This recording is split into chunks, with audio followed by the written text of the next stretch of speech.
warring factions of competing interests, and so on and so on and so on.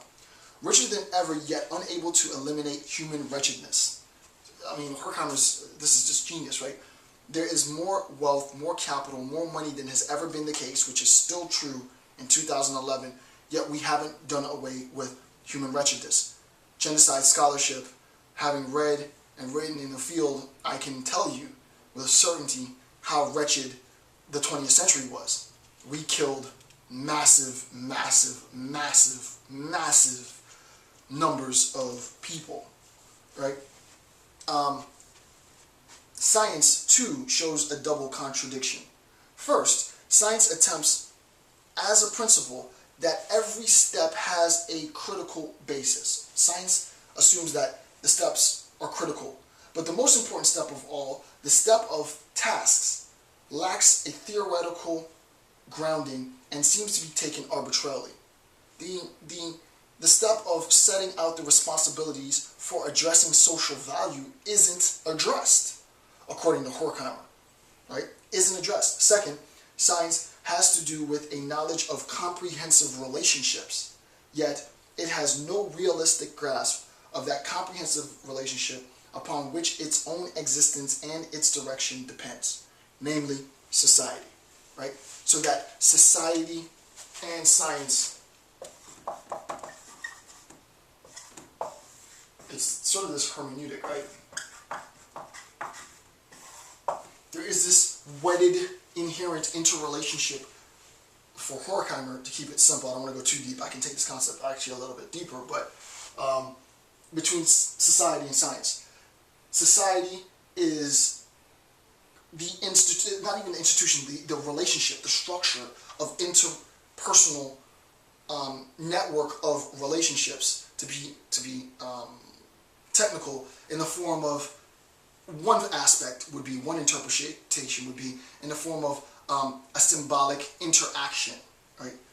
Not necessarily the literal interaction, but the symbolic interaction, the sense in which I have a place, a role, a function, a use in society, albeit with my intimate partners, my close friends, my students, or you on a global level. This relationship is what is the driving force behind science. Science is there to talk about, there is a whole section in science where they talk about the science of love, right? It's a little touchy-feely, but it's true, just as an example, right?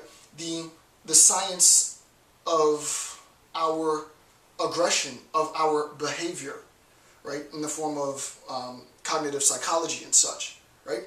And on and on and on.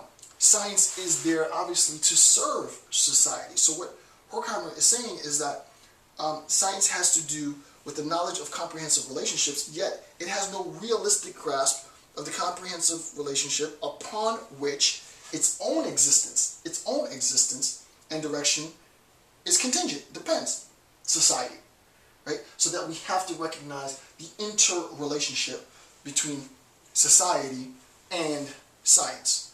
And if I hear that you guys want me to go a little bit deeper on that point, I can, but I don't want to go too much deeper now because it's not about sort of some abstract concept. It's really about applying this to the occupation movement. And I'm going to read this, and then we'll see how we can, in a very, very simple sense, apply this to the occupation movement. Bottom of page 5, synthesis. The contradictions inherent within an economic system are infecting science, right? So that what ends up happening is science, right?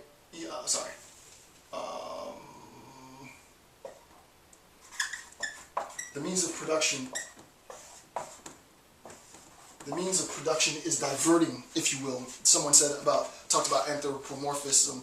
I think to anthropomorphize science is a good way of explaining it, to distract science from its task and set its focus on the means of production exclusively, is to, the contradiction inherent within an economic system is infecting science, so that science is in a sense infected. Infected with what?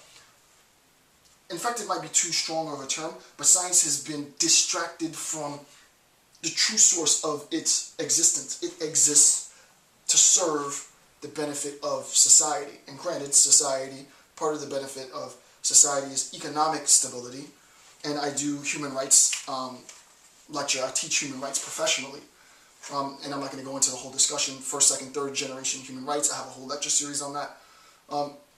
Part of your human right is our second generation human rights, and I think a lot of the occupation movement is a movement to try and re-establish the nature of our second generation human rights, right?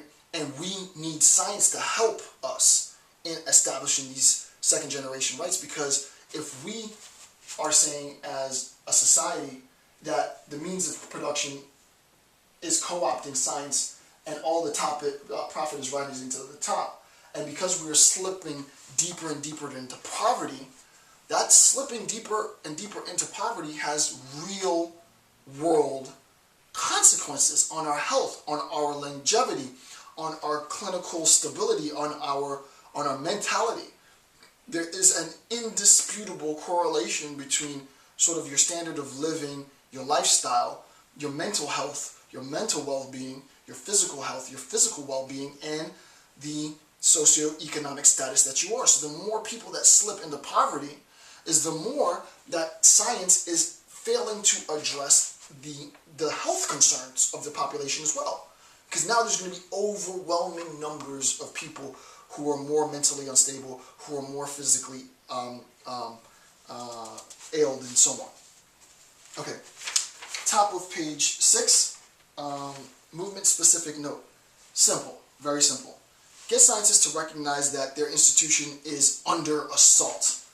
So in big bold with exclamation to be very dramatic, science is under attack. I am a philosopher. I love philosophy. Aside from my wife and my kids and my immediate family, more than anything in this world, I literally do love philosophy. I do. If I were to really believe that there were a group of theorists or a new fatty thing that popped up on the scene to try and attack the thing that has defined me, as a philosopher, I would use all my intellectual might to crush that. Right? There are scientists who are hardcore scientists. They love it. They love being scientists. They've been dreaming about it since they're kids, and every day they go to university, it's a party. It's beautiful every day. Those guys, those girls need to recognize that their institution is being co-opted by the machine.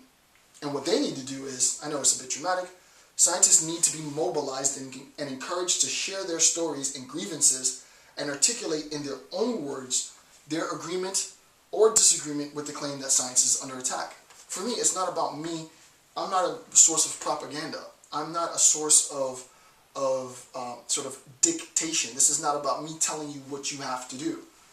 All I'm saying is I'm doing the hard part by doing the research and reading the primary text. And what I want to do is to disseminate as much of this information as quickly as I possibly can to you, organizers and participants, and you guys. Hey, you know, I watched that video on Dr. Campbell's thing, and he was talking about science is under attack. That's catchy. That's a catchy slogan, science is under attack. Let's see if we can get some money together, get a documentary film crew together, go talk to some noted scientists and see if they agree with that. Is science under attack? Yes. Why? Here's why. Is it under attack? No, that's the most ridiculous thing I've heard. Here's why it's ridiculous. Have the discussion going, right? Some scientists will believe that it is. They will have research that they wanted to do and they weren't able to do. They have a story to tell, and their story should be heard, right? All of this will help us understand systemically how we got here. Why is that important? So that when we move away from all of this economic crisis to some new amazing beyond, that we don't make the same mistakes the next time around. That's what this is about. That's what this is about. Okay, 2 more notes and then we're done. Number 9.